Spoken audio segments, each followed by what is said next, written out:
हम लोग आगे जो अगला ऐसे है आज यहाँ पर कवर करेंगे। आज का जो ऐसे है वो आरक्षण से रिलेटेड है। ठीक है, हम लोगों ने शायद पिछली बार बात की थी कि नेक्स्ट में हम लोग कौन सा ऐसे कवर करेंगे, तो आरक्षण से रिलेटेड है। यहाँ पर हम लोग आरक्षण से संबंधित जितने भी ऐसे आ सकते हैं उन सभी के डायमेंशंस को यहाँ पर कवर करेंगे। ये जो आरक्षण वाला जो ऐसे है, ये हमारे पास जो निबंध का सिलेबस है उसमें जो खंड का है, खंड का दूसरा वाला जो पार्ट है जिसमें सामाजिक जो आस्पेक्ट से रिलेटेड जो निबंध आते हैं वहां से संबंधित है।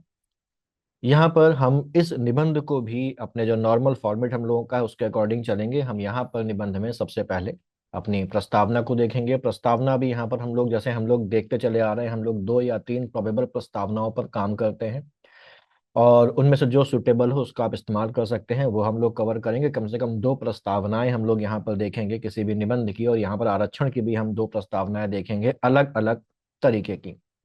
अगर आप इसको नोट कर रहे हैं तो बहुत अच्छी बात है, लेकिन अगर आप इसको केवल सुन रहे हैं तो इसको 2x की स्पीड पर ले जाइए और इसको 2x की स्पीड पर लगाकर सुनिए, तो ये आपको बेटर एक्सपीरियंस और बेटर अंडरस्टैंडिंग देगा।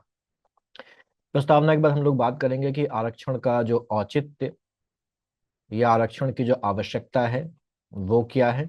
ये अगला डायमेंशन हमारा होगा आरक्षण के इस निबंध में। फिर हम ऐतिहासिक इसके डायमेंशन में जाएंगे, आरक्षण के इतिहास के बारे में बात करेंगे। फिर हम देखेंगे कि आरक्षण की वर्तमान में क्या स्थिति है। वर्तमान में इसकी जो संवैधानिक स्थिति है वो भी हम कह सकते हैं कि वर्तमान स्थिति या संवैधानिक स्थिति क्या है। आरक्षण के पक्ष में हम लोग यहाँ पर कुछ तर्क देंगे, आरक्षण के विपक्ष में हम लोग यहाँ पर कुछ तर्क देंगे, और उसके बाद हम लोग यहाँ पर इसको एक पॉजिटिव नोट पर लाते हुए इसका हम उपसंहार कर देंगे। तो ये है। यहाँ पर हमें, जैसे मैं हमेशा कहता हूँ हर क्लास में, कि हमें ध्यान रखना है कि हम लिख तो बहुत कुछ सकते हैं, लेकिन क्योंकि हमारे पास शब्द सीमा है 600 की आरओ में और 700 की हमारे पास पीसीएस में है, तो हम जरूरी नहीं कि एग्जैक्ट 600 या 700 शब्दों का ही लिखें। हम थोड़ा सा आगे पीछे भी हो सकते हैं, लेकिन फिर भी हमको उस शब्द सीमा का सम्मान करते हुए यहाँ पर ऐसे को लिखना है। आरक्षण के बारे में हम लोग सब लोग जानते हैं। हम लोगों की में से कई लोग ऐसे होंगे जो आरक्षण के पक्षधर होंगे, कई लोग ऐसे होंगे जो आरक्षण के विरोधी होंगे, और कई लोग तो ऐसे होंगे जो बहुत ही मुखर विरोधी होंगे आरक्षण के। लेकिन हमारी पर्सनल जो भी फीलिंग किसी भी टॉपिक के लिए है वो यहाँ पर मायने नहीं रखती है। हमको यहाँ पर जब एग्जाम की बात करते हैं तो हमको एक बैलेंस्ड निबंध लिखना होता है। अपनी खुद की फीलिंग्स को वहां पर नहीं उड़ेलना होता है, क्योंकि हम जब किसी एक ऑफिसर की पोस्ट के लिए एग्जाम लिखते हैं तो हमारी जो सोच है वो संतुलित होनी चाहिए, और ये संतुलित सोच आपकी दिखनी चाहिए। और यही चीजें परखने के लिए कि आप एक संतुलित सोच रखते हैं कि नहीं रखते हैं, आपके सोचने का तरीका कैसा है, आप समावेशी सोच रखते हैं कि नहीं रखते हैं, ये जो निबंध वगैरह है इनको यहाँ पर एग्जाम में इंक्लूड किया जाता है। तो हम लोग शुरुआत कर लेते हैं। सबसे पहले हम लोग प्रस्तावना करते हैं। हम लोग यहाँ पर देखते हैं 2 प्रस्तावनाएं हम लोग यहाँ पर कवर करेंगे। तो पहली प्रस्तावना जो कि ज्यादा बेहतर है मेरे हिसाब से, उसको हम लोग देखते हैं। तो प्रस्तावना नंबर 1, नीचे नेक्स्ट पेज पे चलते हैं, यहाँ से शुरू करते हैं।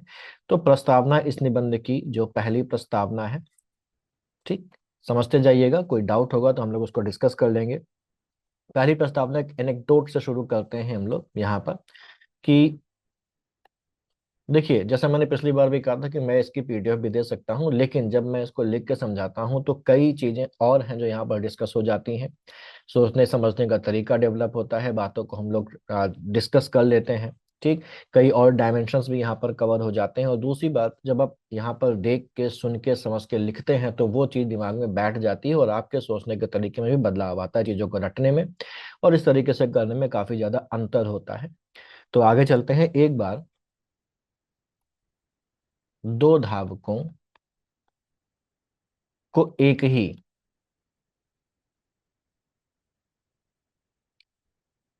रेस में दौड़ना था। एक बार 2 धावकों को एक ही रेस में दौड़ना था। पहले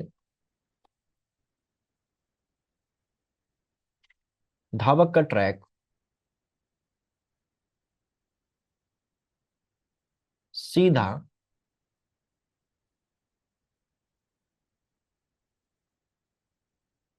और सपाट था, जबकि दूसरे धावक के रास्ते में कई बाधाएं थीं।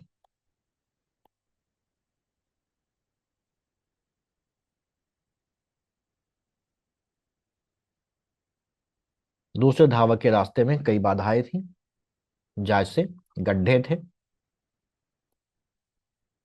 कांटे थे, दीवारें थीं। ठीक है। जब दौड़ शुरू हुई तब देखिए यहाँ पर कौन सा धावक जीतेगा। जी, सीधी सी बात है, जिस धावक को सीधा सपाट ट्रैक मिला वो निकल जाएगा आगे। लेकिन जिसके रास्ते में कई बाधाएं रखी हैं, जिसके बाधाएं रास्ते में गड्ढे हैं, कांटे हैं, दीवारें हैं, तो उसको दो काम करने हैं। पहला काम तो उसको दौड़ना है, रेस पूरी करनी है, और दूसरा काम उसको ये करना है कि इस रेस को दौड़ने के समय उसके सामने जो बाधाएं आ रही हैं उनको उसको उन बाधाओं का भी सामना करना है, उसको उन बाधाओं से भी पार पाना है। तो जाहिर सी बात है उसको ज्यादा समय लगेगा, उसको ज्यादा एफर्ट्स लगाने पड़ेंगे, और ये जो रेस है ये बराबरी की रेस नहीं मानी जाएगी, भले ही दोनों को समान दूरी क्यों ना दौड़नी हो, है ना। तो जब दौड़ शुरू हुई,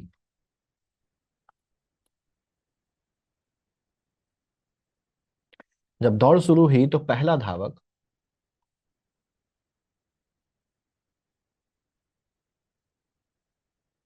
आसानी से आगे बढ़ता गया।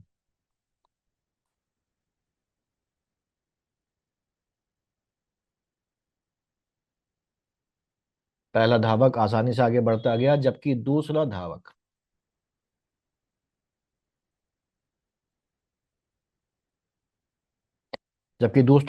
हर कदम पर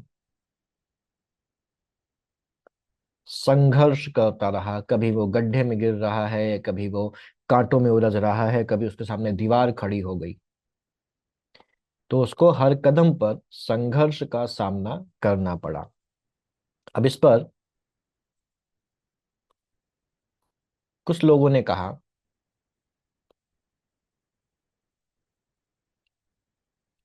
कि दोनों को समान अवसर मिले हैं। किस बिना पर कहा ये? क्योंकि दोनों को एक ही रेस में दौड़ना है ना, दोनों को बराबर दूरी दौड़नी है।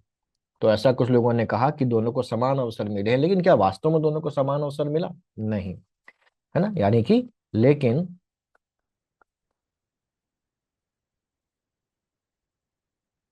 क्या वास्तव में ऐसा था? ठीक है। अगर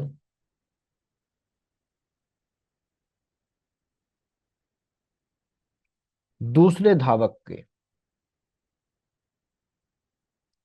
रास्ते की बाधाएं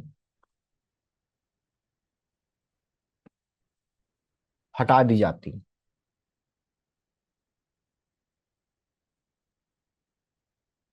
या उसे कुछ सहायता दी जाती,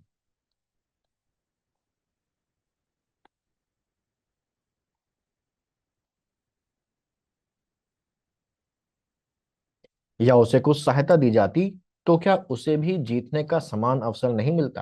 है ना, जाहिर सी बात है यहाँ पर यह समानता है ही नहीं। तो क्या उसे भी जीतने का समान अवसर नहीं मिलता? है ना। ठीक है। अब यहाँ पर ये पूरी कहानी बताने के बाद हमको ये बताना है कि यही जो डिफरेंस है, यही डिफरेंस को दूर करने के लिए जो है वो आरक्षण यहाँ पर दिया गया है। ठीक। कनेक्ट कर लेंगे इस प्रस्तावना को ऐसे की थीम के साथ, है ना, कनेक्ट करना बहुत जरूरी है। किसी भी चीज को आप लिखेंगे, किसी भी एनेक्डोट को लिखेंगे, किसी भी कहानी को लिखेंगे, किसी भी कविता को लिखेंगे, किसी भी डेटा को देंगे, तो वो तब तक सार्थक नहीं है जब तक कि आप उसको ऐसे की थीम के साथ, ऐसे के साथ कनेक्ट नहीं करते हैं। यही आरक्षण का सिद्धांत है।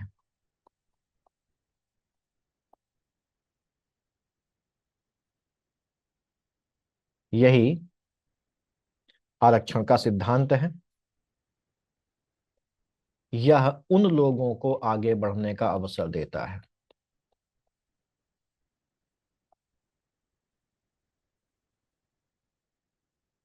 यह उन लोगों को आगे बढ़ने का अवसर देता है।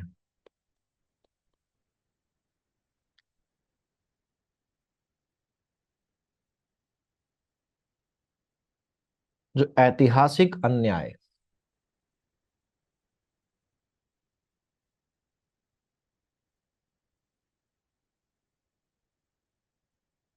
और सामाजिक बाधाओं के कारण पीछे रह गए हैं।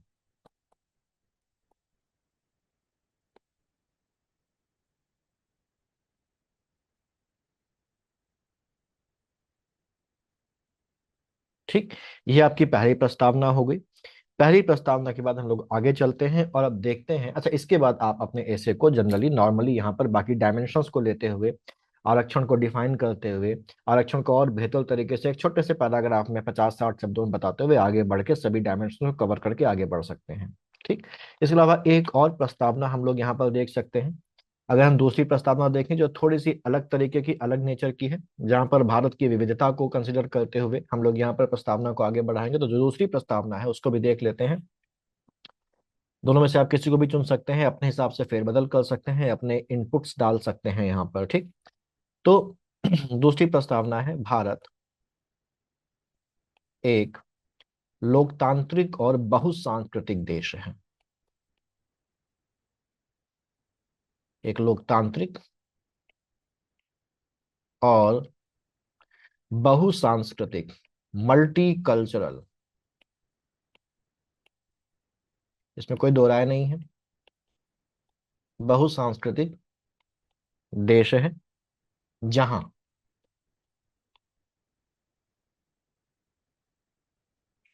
समानता और सामाजिक न्याय की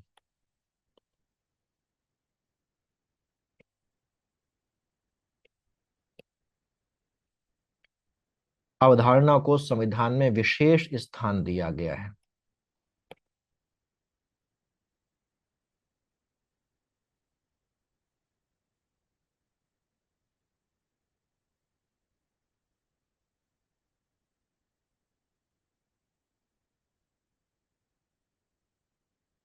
ठीक है, विशेष स्थान दिया गया है। इतिहास में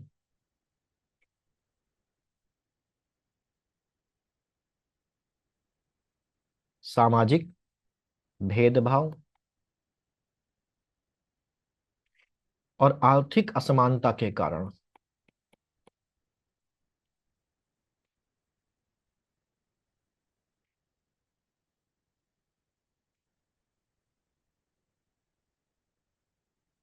और आर्थिक असमानता के कारण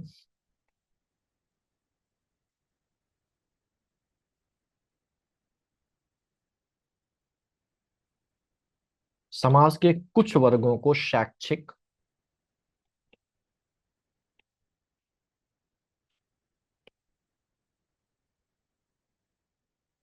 आर्थिक और राजनीतिक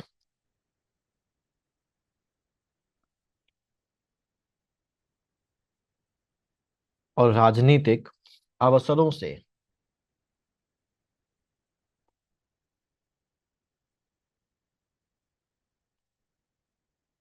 वंचित रहना पड़ा, है ना। इन्हीं असमानताओं को,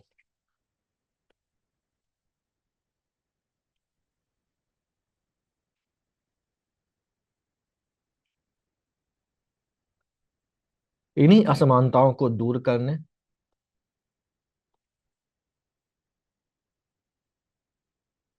और समाज के हर वर्ग को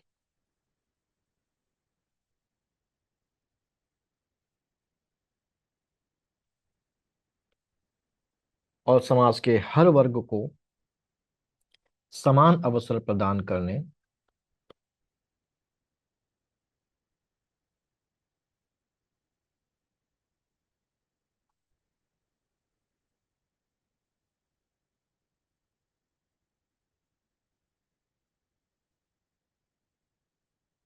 के उद्देश्य से आरक्षण प्रणाली लागू की गई।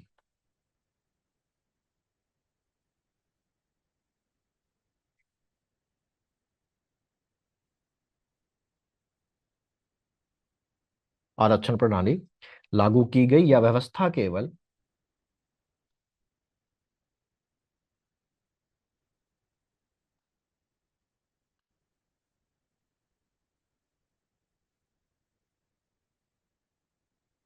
सामाजिक न्याय तक सीमित नहीं है?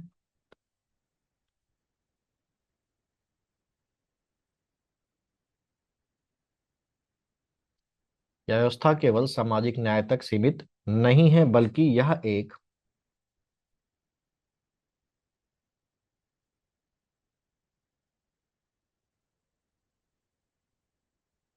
यह एक समावेशी और सशक्त समाज की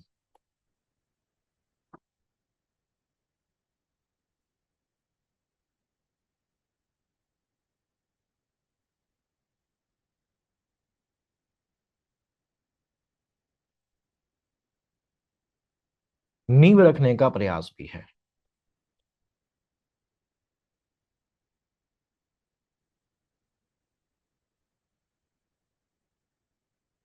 ठीक। हालांकि अब जैसे हम लोग देखें तो जैसे मैंने बताया था कि जो आरक्षण है ये एक बहुत ही ऐसा विषय है जो बड़ा विवादित है। अलग अलग लोगों की आरक्षण के बारे में अलग अलग धारणाएं हैं, अलग अलग लोगों के अलग अलग तर्क हैं। कोई कहता आरक्षण होना चाहिए, कोई कहता आरक्षण नहीं होना चाहिए, कोई कहता आरक्षण होना तो चाहिए, लेकिन आरक्षण जिस आधार पर दिया जा रहा है वो आधार गलत है। आरक्षण आर्थिक आधार पर होना चाहिए। तो सबके अपने अपने बातें हैं और अपनी अपनी बातों के लिए सबके अपने अपने तर्क भी हैं। ठीक। हम उन सभी चीजों को कवर करने की कोशिश करेंगे और इसी को आगे बढ़ाते हैं प्रस्तावना में हम लोग। हालांकि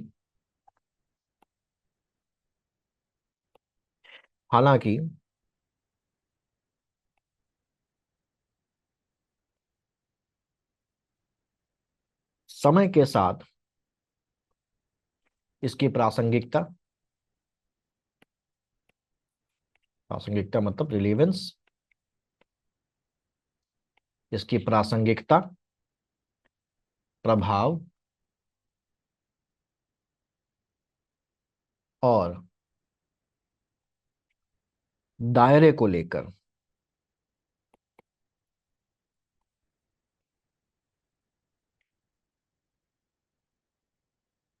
कई तरह की चर्चाएं और विवाद होते रहे हैं।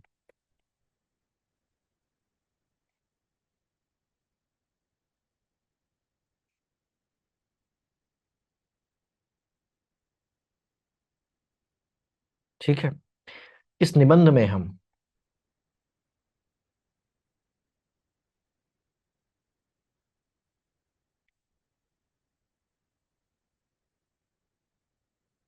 आरक्षण की आवश्यकता,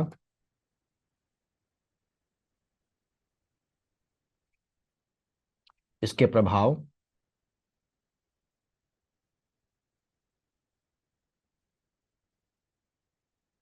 और वर्तमान संदर्भ में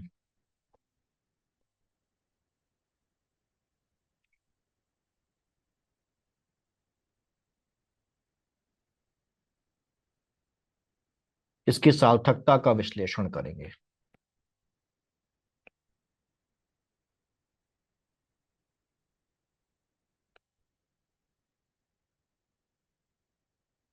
ठीक है, ये करेंगे। अब हम लोग बाकी डायमेंशन शुरू कर सकते हैं, लेकिन उसके पहले हम कुछ कोट्स यहाँ पर नोट कर लेते हैं जिनको हम यहाँ पर डाल सकते हैं। आप इनको जगह जगह पर डाल सकते हैं। तो ऐसे कुछ कोट्स हैं जो इंपॉर्टेंट हैं। तो इंपॉर्टेंट कोट्स ध्यान रखिएगा। इसमें एक भीमराव अंबेडकर जी की कोट है। तो ये है पहली कोट। समाज में समानता लाने के लिए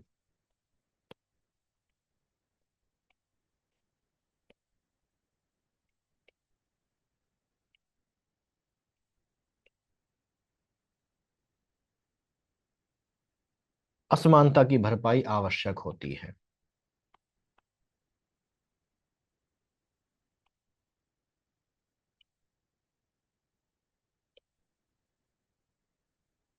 अंबेडकर जी की कोट है, ये नाम डाल सकते हैं आप। एक और कोट यहाँ पर लिख सकते हैं।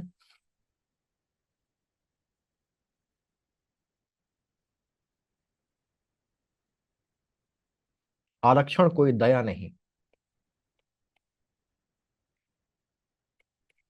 बल्कि सामाजिक न्याय की एक सीढ़ी है।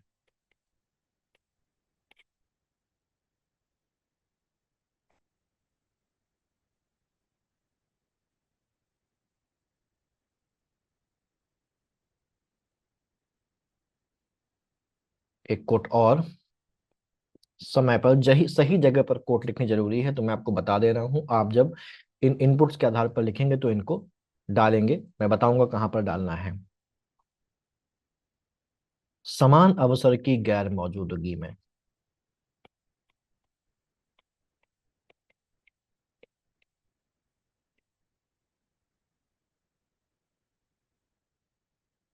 समान अवसर की गैर मौजूदगी में आरक्षण सामाजिक न्याय की एक अनिवार्य सीढ़ी है।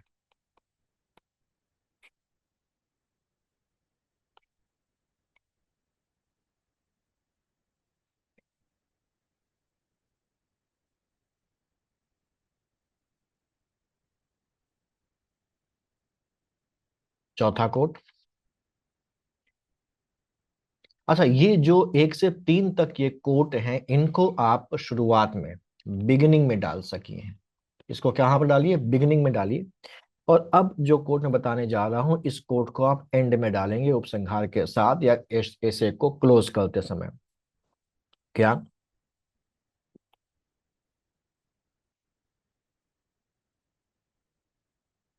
सच्ची समानता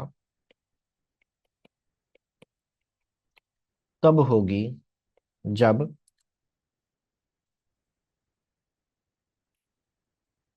आरक्षण की आवश्यकता ही समाप्त हो जाए। ये एंडिंग कोट है। ठीक। एक और एंडिंग कोट हम यूज कर सकते हैं कि जहां योग्यता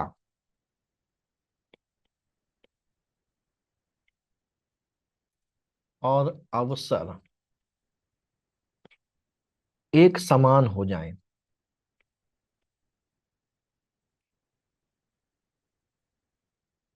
वहां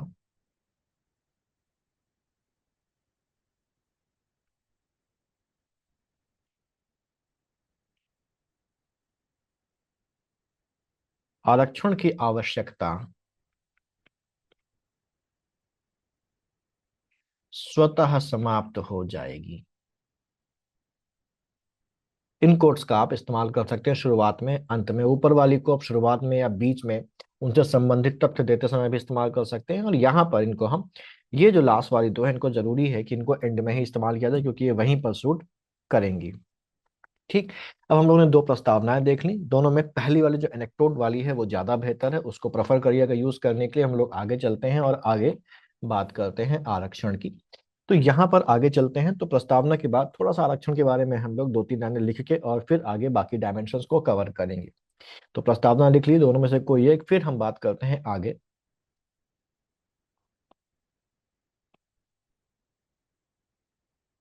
ठीक। कि आरक्षण की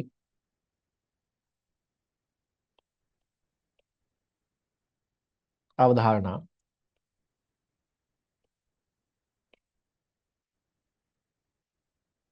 सामाजिक न्याय,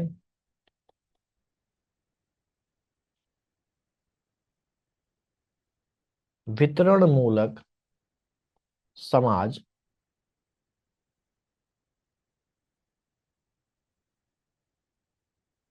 वितरण मूलक समाज की जगह थोड़ा सा और बेटर हम लोग लिख सकते हैं, सामाजिक न्याय, वितरण मूलक न्याय एवं सामाजिक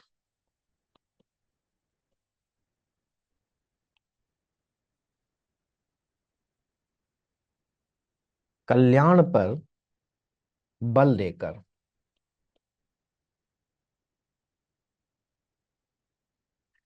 समानता एवं स्वतंत्रता,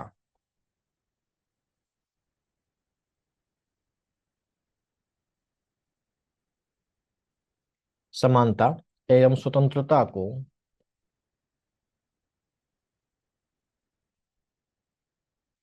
सुनिश्चित कर स्वस्थ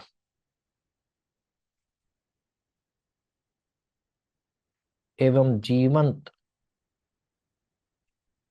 लोकतंत्र की स्थापना का मार्ग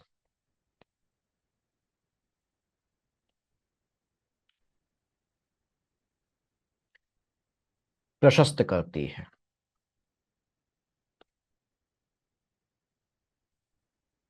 ठीक।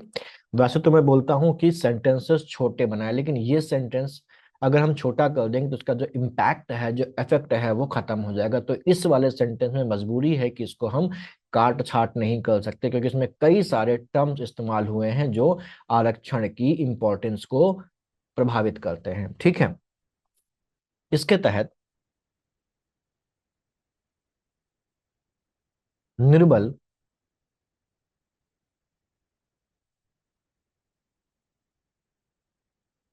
कमजोर व पिछड़े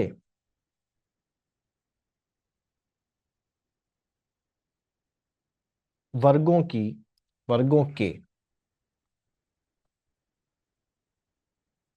लिए आरक्षण संबंधी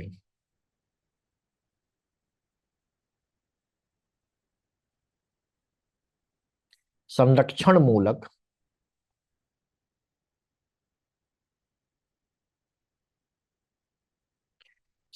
मूलक संवैधानिक प्रावधान किए जाते हैं।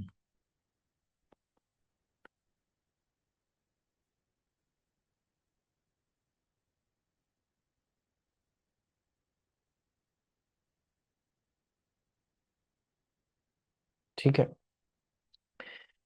फिर थोड़ा सा दो लाइन और लिख लेते हैं इसके बारे में।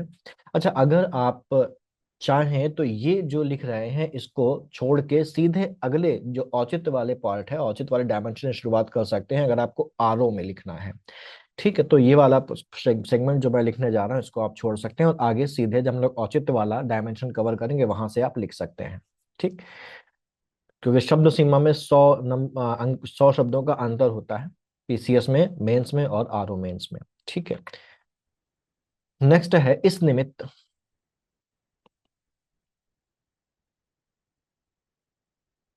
सरकारी प्रतिष्ठानों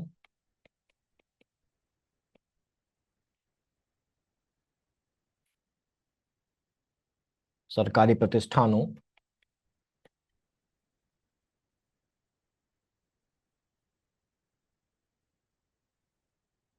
शिक्षण संस्थाओं,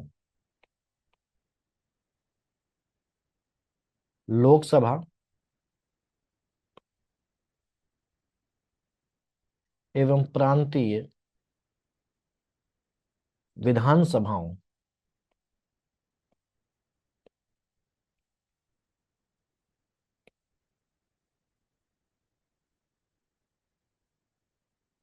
तथा नौकरियों आदि में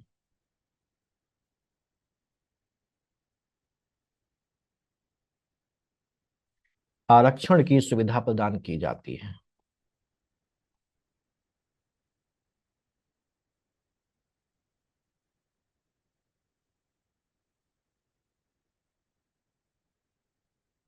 ठीक है। सारतः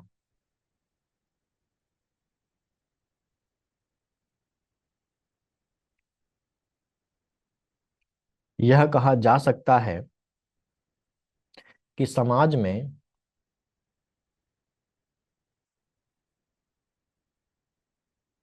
उपलब्ध अवसरों को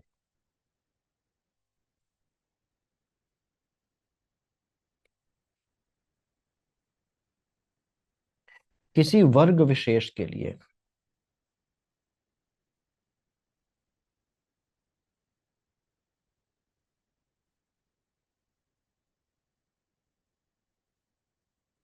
उपलब्ध कराना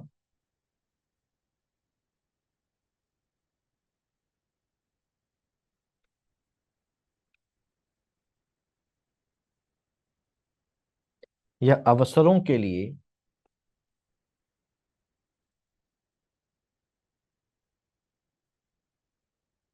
निर्धारित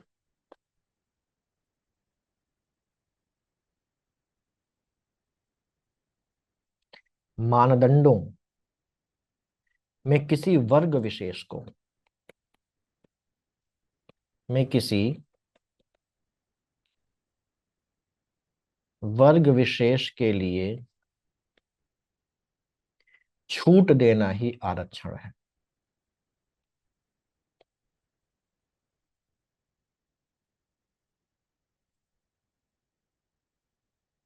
ठीक है, ये हो गया इतना पोर्शन। अगर आप आरओ में हैं तो इसको छोड़ सकते हैं और सीधे आप आगे शुरू कर सकते हैं। अगला डायमेंशन हम लोगों ने देखा था कि आरक्षण का औचित्य क्या है। तो अगला डायमेंशन है औचित्य। डायमेंशन की हेडिंग नहीं डालनी है, तो मैं बता रहा हूं केवल इसलिए कि आप पहचान जाए कि हम लोग कौन सा डायमेंशन कर रहे हैं। तो अगला डायमेंशन है औचित्य या आरक्षण की आवश्यकता। ठीक। तो यहां पर मैं पॉइंट वाइज लिख रहा हूं, आप इसको पैराग्राफ में बना के लिखिए। ठीक है, अपने शब्दों में। कि शोषण, भेदभाव,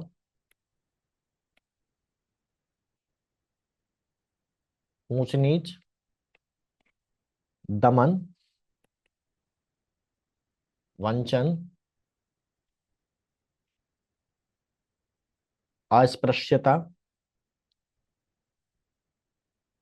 जैसी कुरीतियां विद्यमान रही हैं।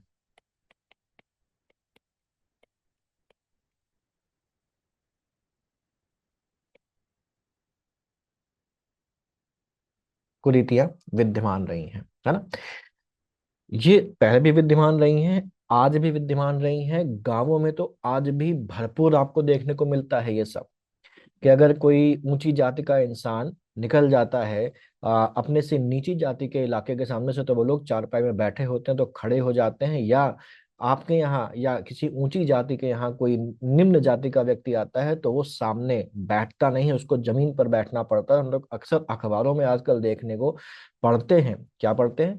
हर 10-15 दिन में एक खबर निकलती है शादियों के मौसम में कि दूल्हा जो था, दलित जाति का दूल्हा, घोड़े पर चढ़कर अपनी बारात में जा रहा था, तो क्षत्रियों ने, ब्राह्मणों ने या सवर्ण जाति के लोगों ने उसको निकलने नहीं दिया। घोड़े पर बैठने की वजह से उसके साथ मारपीट की या उसको बारात में नहीं जाने दिया। अभी रिसेंट एक एग्जांपल है कि एक कोई सरकारी अधिकारी था, उसकी शादी थी गांव में, तो उसको पुलिस का सहारा लेना पड़ा अपनी बारात को निकलवाने के लिए, जिससे वो घोड़े पर बैठकर जा सके। तो एक सम्मानजनक पद पर बैठा व्यक्ति भी शोषण, भेदभाव, ऊंच नीच और इन जैसी जो कुरीति हैं उनसे आज भी जूझ रहा है। और ये केवल गांव में ही नहीं, ये हमारे शहर में भी आज मौजूद है। आप में से कितने लोग होंगे जो उच्च जाति के हैं? और यहाँ पर अगर आपके यहाँ कोई ऐसा व्यक्ति आता है तो चाय का कप तक अलग होता है ना। अपने यहाँ मैंने खुद देखा है कि चाय का कप अलग होता था, और जो लोग आते थे वो खुद अपने पिए हुए चाय का कप धो के जाते थे। तो ये शहरों में भी विद्यमान है, गांवों में तो है ही। और ये बहुत पुरानी बात नहीं, ये आज भी मौजूद है ना। तो हम ये नहीं बोल सकते हैं कि हम बिल्कुल सामाजिक समानता की सीढ़ी पर आ गए और आरक्षण को खत्म कर देना चाहिए। नहीं करना चाहिए, क्योंकि ये जो असमानता है, ये जो भेदभाव है, जो सामंतवादी सोच है, ये हमारे दिमाग में बसी हुई है। और जब तक ये सोच नहीं बदलेगी तब तक समाज में समानता नहीं आएगी। और जब तक समाज में समानता नहीं आएगी, आरक्षण का जो अस्तित्व है और आरक्षण की जो जरूरत है वो बनी रहेगी। ठीक। नेक्स्ट यहां पर हम समाज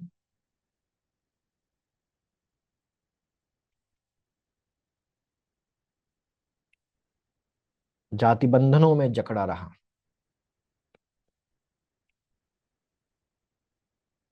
अब ये जाति बंधन भी कुछ लोगों के लिए फायदेमंद रहे, कुछ लोगों के लिए नुकसानदायक रहे, है ना। ये जो जाति बंधन रहा, ये कुछ के लिए क्या रहा? लाभप्रद। और वहीं कुछ के लिए क्या रहा?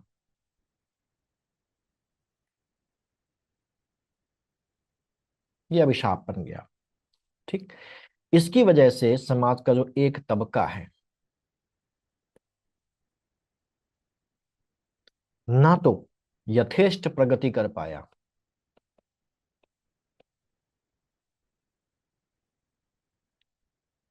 जितनी चाहिए उतनी प्रगति वो नहीं कर पाया, यथेष्ट प्रगति नहीं कर पाया।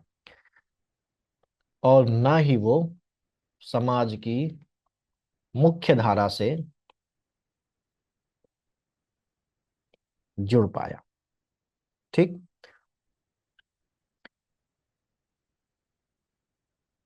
राष्ट्र के विकास के लिए, राष्ट्र के विकास के लिए आर्थिक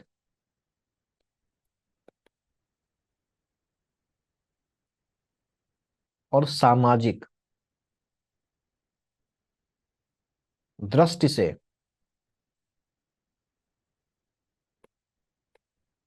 पिछड़ों का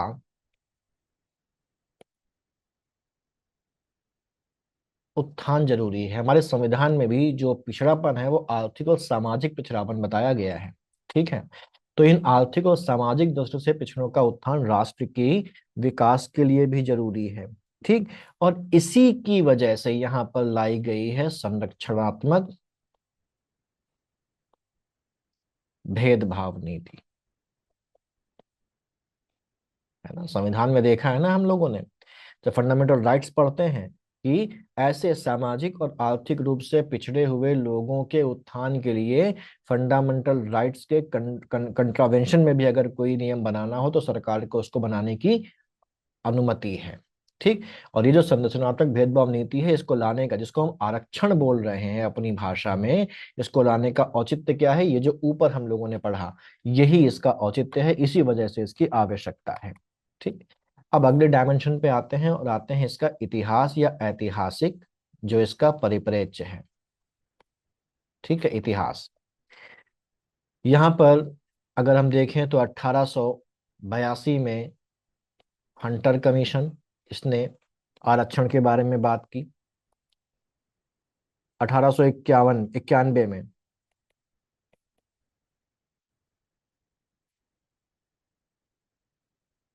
त्रावणकोर रियासत में वंचितों, शोषितों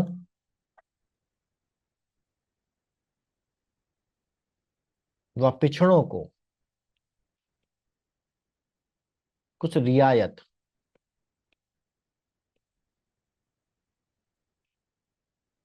देने की मांग उठी। उसके बाद 1901 में कोल्हापुर के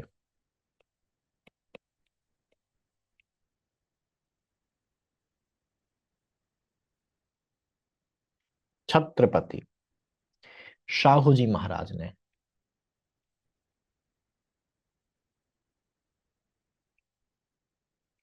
शाहू जी महाराज ने सर्वप्रथम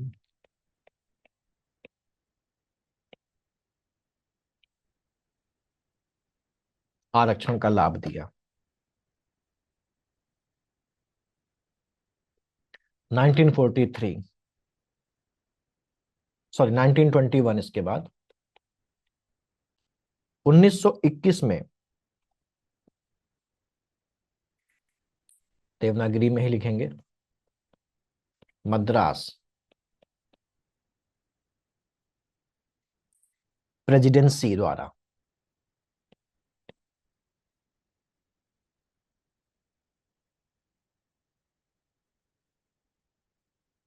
आरक्षण की व्यवस्था की गई। फिर 1943 में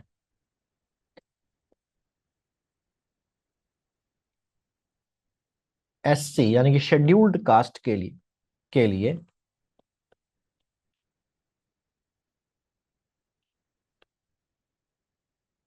सार्वजनिक पदों पर नियुक्ति हेतु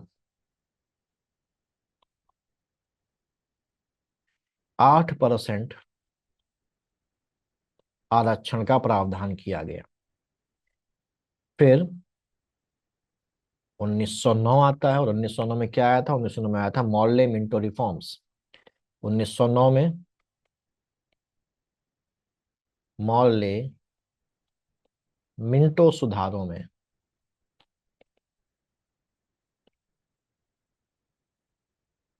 धार्मिक आरक्षण का कंसेप्ट आया। फिर ये चीज जारी रही 1932 के सांप्रदायिक पंचाट यानी कि कम्युनल अवार्ड में, और यही चीज जारी रही गवर्नमेंट ऑफ इंडिया एक्ट 1935 में भी। ये पूरा इसका ऐतिहासिक परिप्रेक्ष्य हो गया। इसको समेट देंगे आप एक पैराग्राफ में। फिर वर्तमान या संवैधानिक स्थिति, ये है हमारा नेक्स्ट डायमेंशन। वर्तमान संवैधानिक स्थिति में अगर देखा जाए तो हमारे पास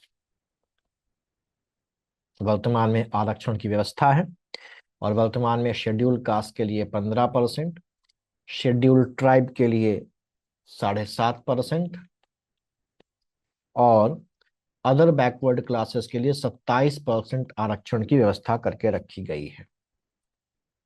130वां संविधान संशोधन जो अधिनियम है, इसमें क्या किया गया है? इसमें आर्थिक रूप से कमजोर,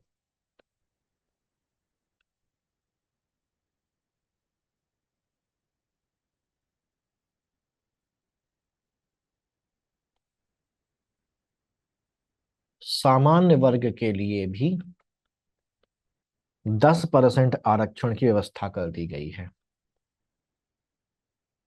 10% आरक्षण की व्यवस्था कर दी गई है।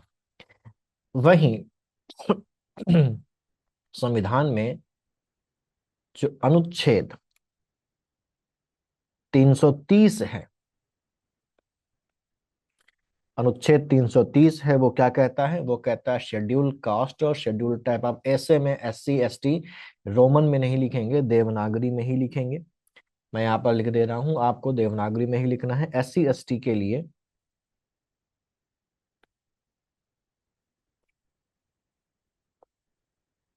लोकसभा में आरक्षण की बात की गई है, और ये किसमें की गई है? उनकी जनसंख्या के अनुपात में, उनकी जनसंख्या के अनुपात में।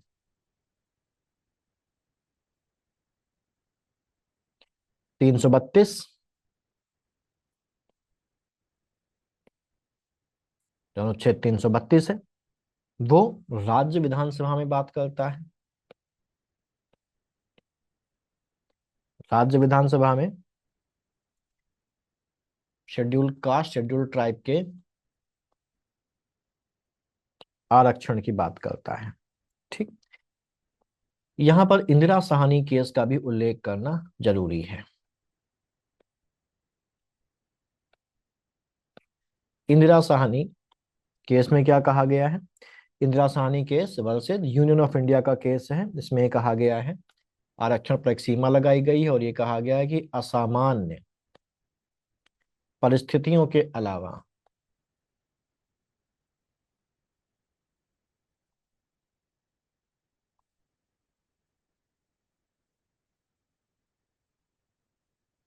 असामान्य परिस्थितियों के अतिरिक्त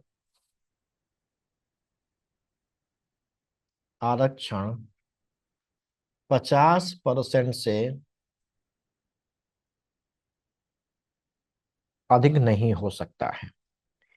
प्लस यहाँ पर यह भी कहा गया है कि आरक्षण जो होगा वो केवल नियुक्ति में होगा, पदोन्नति में आरक्षण नहीं होगा। पदोन्नति में आरक्षण नहीं होगा, ये कहा गया है। और यहाँ पर अभी ये मांग उठ रही है कि जनसंख्या के आधार पर दिया जाना चाहिए, है ना, भाड़ा है ना, जिसकी जितनी संख्या भारी उतनी उसकी भागीदारी। और इसीलिए जाति जनगणना की मांग उठ रही है, और अभी हम लोगों ने देखा है कि कई जगहों पर जाति जनगणना हुई भी है। ठीक, हम लोगों ने करंट के वीडियो में देखा था कि जाति जनगणना हुई है, तो उसका ऑब्जेक्टिव यही है कि जिसको जितनी जरूरत है उसको उतना आरक्षण दिया जाए, ऐसी मांग उठ रही है। इसके राजनीतिक संदर्भ भी है, सामाजिक जरूरत भी है, और भी कई सारे उसके कंटेक्स्ट हैं। तो अगर हम लोग जाति जनगणना के ऊपर या उससे संबंधित कोई निबंध देखेंगे तो वहां पर इसके बारे में हम लोग बात करेंगे, या GS में इसके बारे में बात करेंगे। तो ये हो गया हमारे पास जो संवैधानिक इसका परिप्रेक्ष्य है, जो डायमेंशन है, वो हम लोगों ने यहाँ पर देखा। इसके बाद हम लोग आगे चलते हैं और देखते हैं कि इसके पक्ष और विपक्ष में क्या क्या तर्क दिए जा सकते हैं। अब अपने तर्क भी यहाँ पर जोड़ सकते हैं, लेकिन ये ध्यान रखिए कि वो तर्क जो हों, वो तर्क कैसे हों, वो तर्क तर्कपूर्ण हो। तर्क का नाम ही है कि वो तर्कपूर्ण होना चाहिए। वो बिल्कुल बचपने वाली बात नहीं होनी चाहिए, ना ही कोई कंट्रोवर्शियल बात होनी चाहिए, ना ही वो राजनीतिक कमेंट होना चाहिए। इन सब चीजों को ध्यान में रखते हुए आप अपनी जो बात है उसको वहां पर रिप्रेजेंट कर सकते हैं, लिख सकते हैं। अदरवाइज अगर आप ऐसा करें, कोई राजनीतिक कमेंट करेंगे, किसी को नीचा दिखाने की कोशिश करेंगे, कोई विवादित बात वहां पर करेंगे, तो फिर वो आपका नंबर जाएगा। ठीक है। तो यहाँ पर इसके पक्ष में तर्क,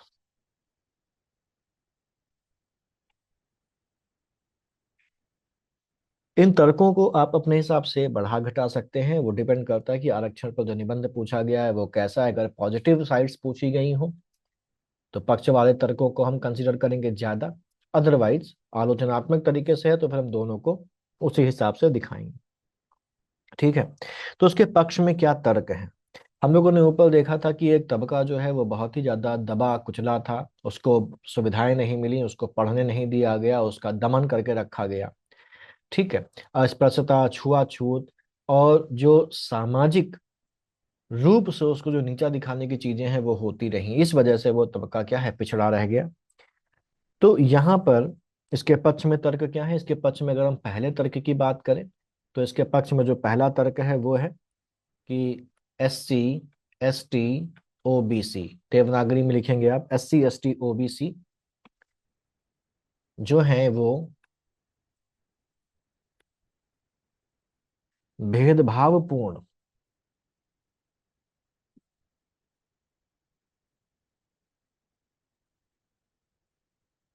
जाति प्रथा के कारण दमन का शिकार रहे।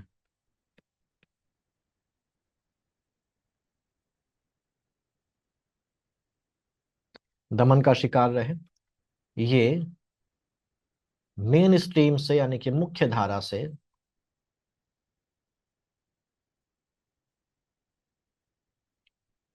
जुड़ नहीं पाए। इसलिए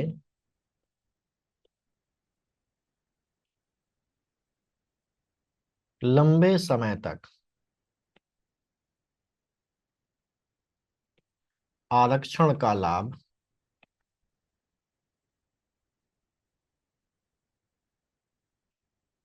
मिलते रहना चाहिए। ठीक।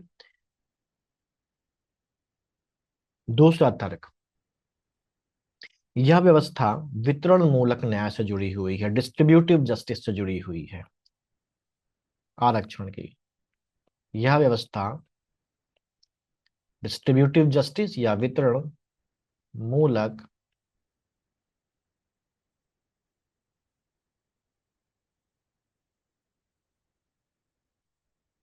न्याय से जुड़ी हुई है।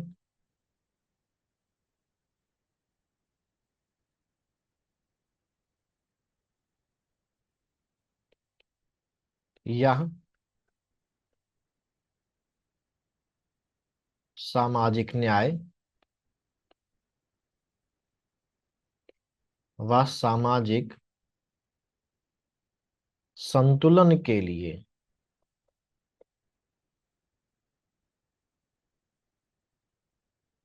आवश्यक है।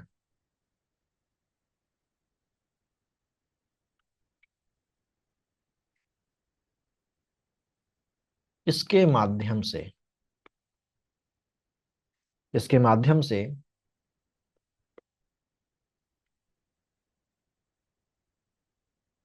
उपेक्षित वर्ग को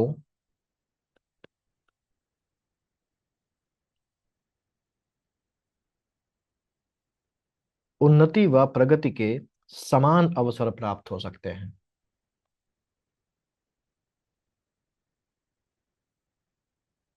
समान अवसर प्राप्त हो सकते हैं।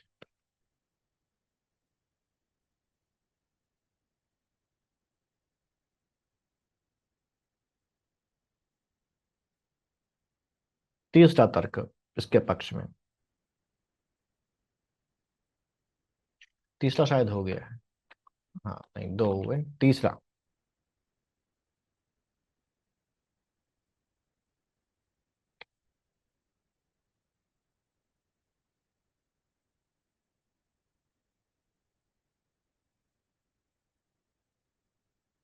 आरक्षण समता मूलक प्रक्रिया है।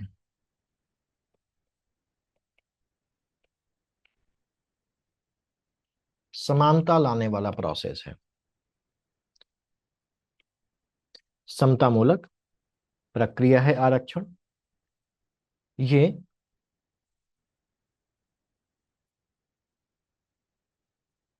वंचित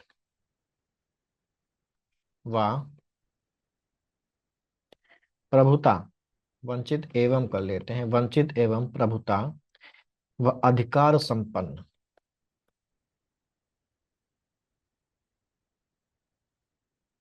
अधिकार संपन्न वर्ग के बीच की खाई को पाटती है।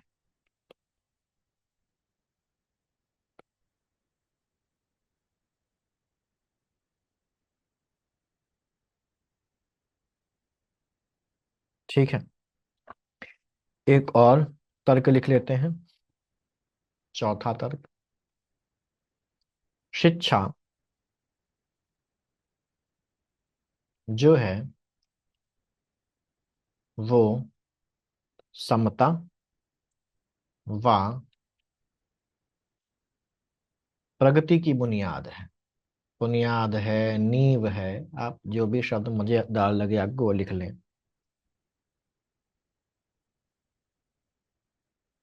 अतः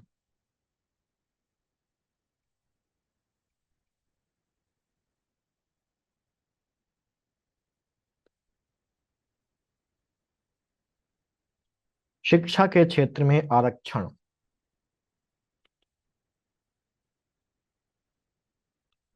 बनाए रखकर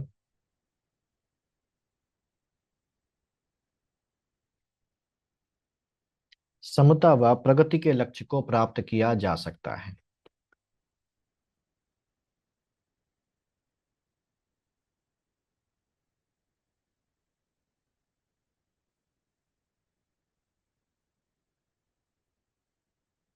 ठीक है, ये हो गया इसके पक्ष में तर्क। अब बात करते हैं इसके विपक्ष में तर्क की।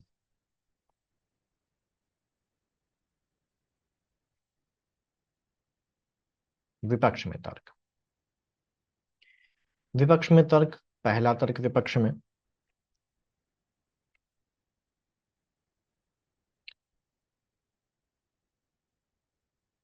योग्य व्यक्ति को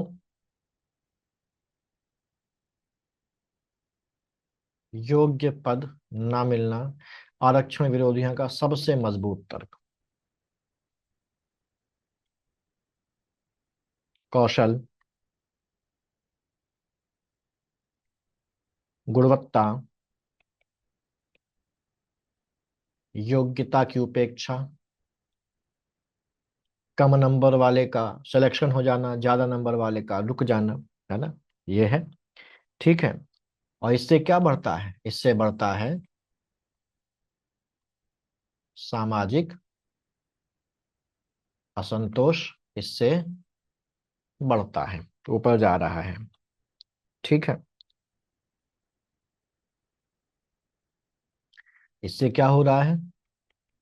दूसरा तर्क, कि जो प्रतिभाशाली है, जो प्रतिभा संपन्न है, उसको नहीं हुआ सिलेक्शन, उसको पद नहीं मिला, तो वो क्या होगा? वो कुंठित हो रहा है। जबकि अयोग्य, उसकी नजर में वो अयोग्य है क्योंकि वो उससे कम अंक लाया है। लेकिन उसको ये नहीं पता कि उसके मार्ग में कितनी बाधाएं हैं। लेकिन उसको ये लग रहा है कि हम ज्यादा मार्क्स ले आए क्योंकि हमारा रास्ता सीधा था, सपाट था, कांटे नहीं झेलने पड़े, गड्ढे नहीं झेलने पड़े, इसलिए हम प्रतिभाशाली हैं, ज्यादा अंक लाके तो हम कुंठित हो रहे हैं। लेकिन वो जो कांटों से, दीवारें फांद के गड्ढों में गिरते हुए आ रहा है, और इस वजह से वो कम नंबर ले आया, आरक्षण ना तो वो उतना भी ना ला पाता बेचारा, है ना, वो अयोग्य है। समानता की कसौटी पर कसने पर वो भी आपके बराबर ही होगा। ठीक है, तो खैर यहाँ पर उसके हिसाब से वो अयोग्य है, इसलिए उसको क्या मिल रहा है? महत्वपूर्ण पद मिल गया। ठीक है, इससे क्या है, उनका तर्क है ये, इससे विकास पर प्रतिकूल प्रभाव पड़ेगा, विकास पर प्रतिकूल प्रभाव पड़ता है। और इससे क्या होगा, ये प्रतिभाशाली जिसको यहाँ पर नौकरी नहीं मिली वो क्या करेगा, वो पलायन करेगा। इससे क्या होगा, प्रतिभा पलायन होगा, प्रतिभा पलायन होगा। साथ ही साथ इससे क्या होगा, लोक सेवा की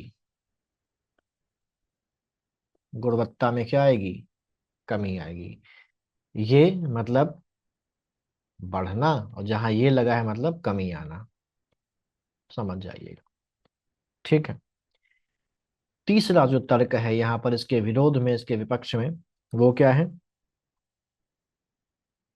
जो लाभार्थी हैं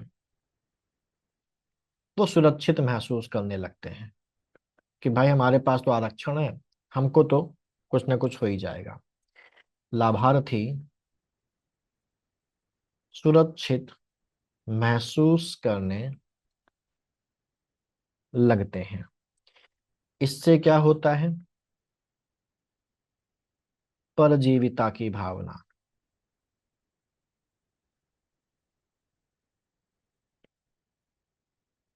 का विकास होता है कि हमको बहुत पढ़ने की जरूरत नहीं, कम पढ़ के भी हमारा सिलेक्शन हो जाएगा। और इससे क्या होगा, जो आत्म विकास है उसमें आएगी कमी, आत्म विकास में आएगी कमी। चौथा, आरक्षण है क्योंकि जाति है। ठीक, जाति खत्म नहीं करेंगे, आरक्षण खत्म नहीं करेंगे, हो पाएगा। तो जो आरक्षण चाहते हैं वो नहीं चाहते कि जाति जो है वो खत्म हो, यानी कि जाति प्रथा की जड़ें क्या है,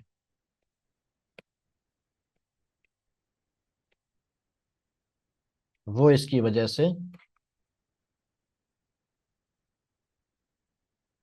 मजबूत हो रही हैं। इससे क्या हो रहा है, इससे जाति विद्वेष बढ़ रहा है, जो वैमनस्य है वो बढ़ रहा है। आप फेसबुक में आरक्षण के पक्ष या विपक्ष में एक एक पोस्ट लिख दीजिए, फिर देखिए दोनों पक्ष के लोग कैसे आपके पीछे पड़ते हैं। ठीक है, वैमनस्य बढ़ रहा है, और जो आरक्षण है वो जाति, इसको काटते हैं, आरक्षण जाति नहीं, आरक्षण राजनीतिक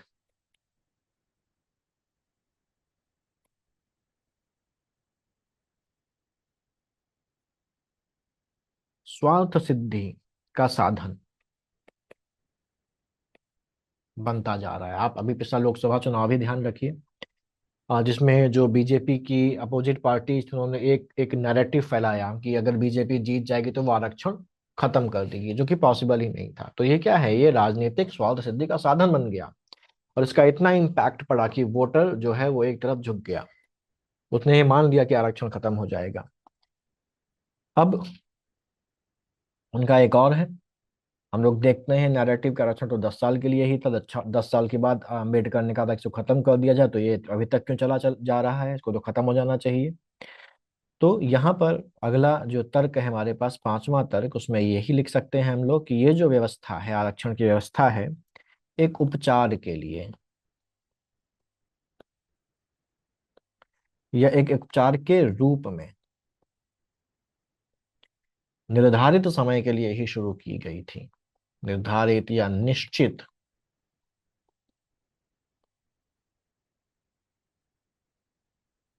समय के लिए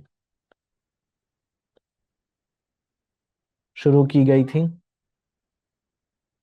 और अब ये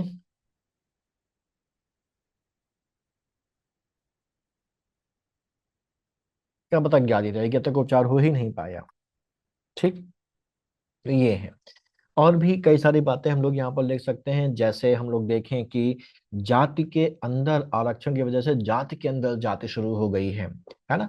कि फॉर एग्जांपल शेड्यूल कास्ट जो वर्ग है, ये शेड्यूल कास्ट में दो वर्ग आ गए हैं, एक अपर क्लास वाला शेड्यूल कास्ट वर्ग आ गया है, और एक लोअर क्लास वाला शेड्यूल कास्ट वर्ग आ गया। अपर क्लास वाला शेड्यूल कास्ट वर्ग वो है जिसने आरक्षण की वजह से अच्छी नौकरियां पाई, और अब साधन संपन्न हो गए हैं, और वो अपने आप को अपनी ही जाति के अंदर दूसरों से क्या समझते हैं, ऊंचा समझते हैं। और ये लोग अब आरक्षण का लाभ खुद ले रहे हैं, और जो लोअर, जो क्लास के लोअर, सामाजिक रूप से जो नीचे वर्ग के लोग हैं, उन्हीं की जाति में उनको उनका बेनिफिट नहीं मिल पा रहा है ना। सिंपल सा एग्जांपल हमको देखने को मिलता है, हम लोग जब पढ़ते हैं, टीना डाबी वाला केस है कि टीना डाबी के माता पिता दोनों ही फर्स्ट क्लास ऑफिसर थे, और उसके बावजूद भी टीना डाबी ने क्या लिया, आरक्षण का लाभ लिया। वहीं गांव देहात में दबा कुचला एक मजदूर जो शेड्यूल कास्ट का है, उसके बच्चों को वो लाभ नहीं मिल पा रहा। तो ये जो है, ये जाति के अंदर एक नई जाति इसने बना दी है, ठीक है, जिसमें आरक्षण का लाभ लेकर साधन संपन्न हो चुके लोग अपने आप को अपनी ही जाति के दूसरे लोगों से ऊंचा समझना शुरू कर देते हैं, उनसे अपने आप को अलग समझना शुरू कर देते हैं, और ये कोशिश करते हैं कि आरक्षण के सभी लाभ केवल इनको ही मिलते रहें, और उसका बेनिफिट ये उठाते रहें, उसको छोड़ते नहीं है। दूसरी चीज हम लोग यहाँ पर ये भी डाल सकते हैं कि आरक्षण जो है वो आर्थिक आधार पर मिलना चाहिए, लेकिन उसके लिए तो सरकार ने एक प्रावधान कर ही दिया है, सामान्य कैटेगरी में ईडब्ल्यूएस वाला वो डाल दिया है, ठीक। लेकिन फिर भी एक पैराग्राफ या कुछ लाइनें हम इस बारे में लिख सकते हैं कि वो लोग जो आरक्षण की वजह से साधन संपन्न हो गए हैं, उन लोगों को अब आरक्षण की सुविधा नहीं मिलनी चाहिए। ओबीसी में तो ये डाल दिया गया है क्रीमी लेयर की कैटेगरी के रूप में, लेकिन जो शेड्यूल कास्ट है उसमें क्रीमी लेयर की कैटेगरी है ही नहीं, उसमें कितना भी साधन संपन्न क्यों ना हो, लेकिन अगर वो शेड्यूल कास्ट है तो उसको आरक्षण का लाभ मिलता रहेगा। तो इसको भी यहाँ पर एक सुझाव के रूप में डाला जा सकता है, ठीक है, तो इसको आप इंक्लूड कर सकते हैं, थोड़ा सा वैल्यू बढ़ जाएगी आपकी उसकी। फिर हम लोग अब लास्ट में आ जाते हैं, इसके उपसंहार में इसको खत्म करते हैं, और यहाँ पर बात करते हैं कि पक्ष विपक्ष के तर्कों को देखते हुए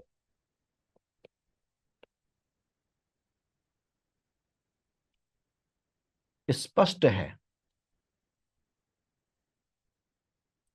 कि आरक्षण का मुद्दा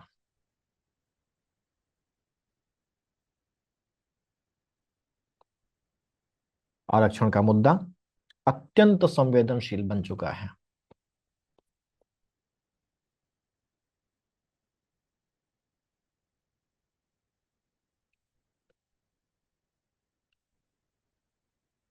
अत्यंत संवेदनशील बन चुका है। इसकी संवेदनशीलता को देखते हुए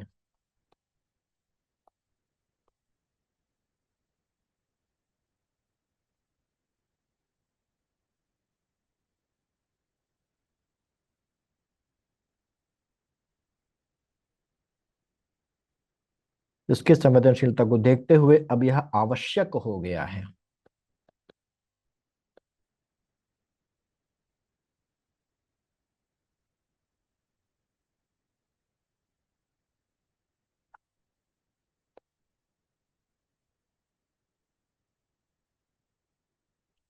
कि देश में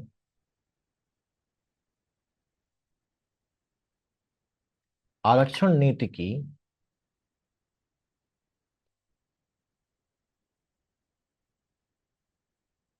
पुनर्समीक्षा की जाए।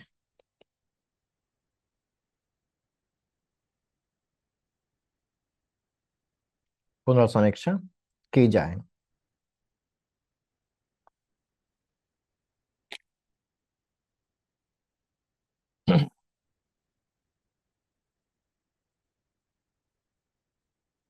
ऐसे में अब जाति आधारित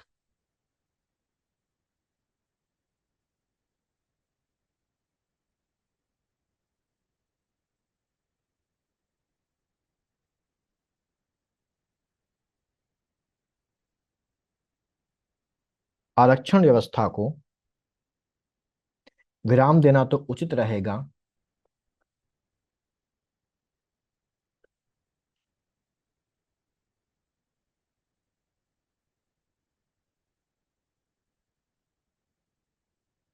किंतु कमजोर वर्ग के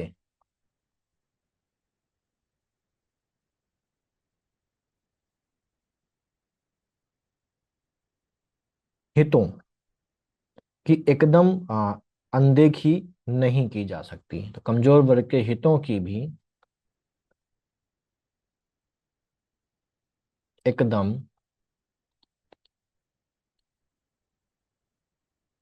अनदेखी नहीं की जा सकती।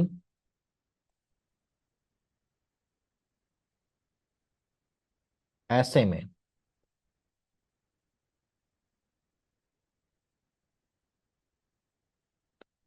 बेहतर विकल्प यही होगा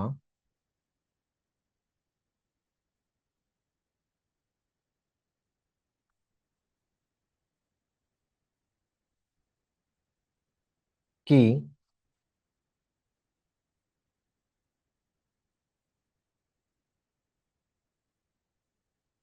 कमजोर वर्ग के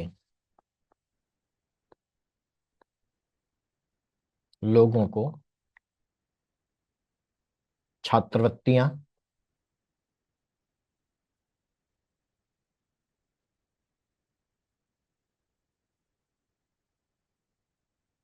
अनुदान,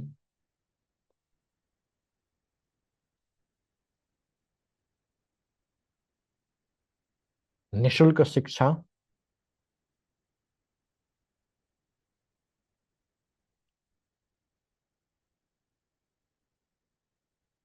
आदि की सुविधाएं देकर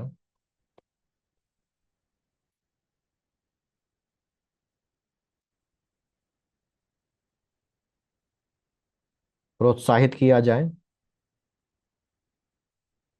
तथा उनके उन्नयन के लिए ठोस उपाय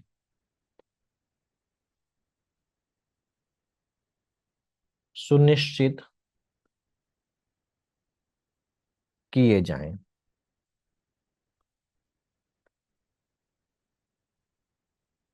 इससे उनका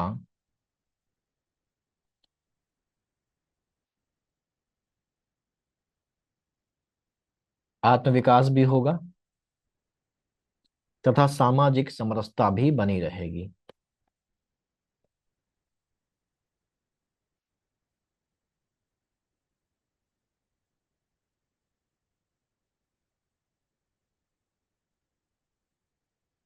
बनी रहेगी।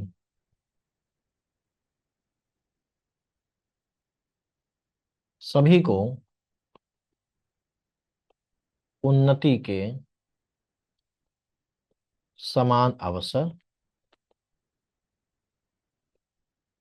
मिलेंगे। ठीक है। यहाँ पर एंडिंग में आप कहीं पर भी वो जो दो लास्ट में कोट्स मैंने बताए थे उनका इस्तेमाल कर सकते हैं।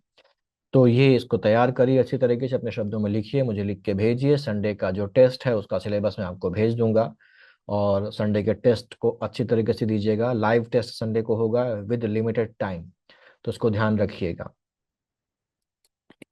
Good night.